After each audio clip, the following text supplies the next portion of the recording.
والصلاة والسلام على من لا نبي بعده أما بعد فأعوذ بالله من الشيطان الرجيم بسم الله الرحمن الرحيم وكل بعد ذلك زنين সম্মানিত উপস্থিতি, আমরা এখানে কি জন্য একত্রিত হয়েছি আপনারা সবাই জানেন। সেই ভারতে হিন্দু পুরোহিত কর্তৃক রাসূল সাল্লাল্লাহু আলাইহি ওয়াসাল্লামকে অপমান করা হয়েছে।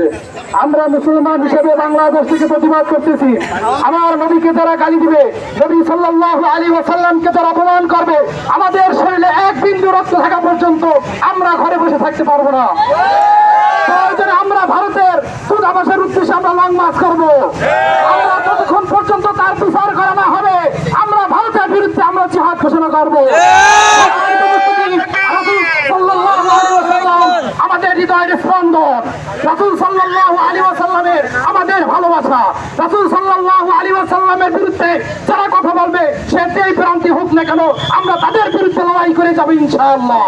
এই বলে আমি আমার বক্তব্য শেষ করছি। ওয়া আখিরু দাওয়ানা আলহামদুলিল্লাহি রাব্বিল আলামিন।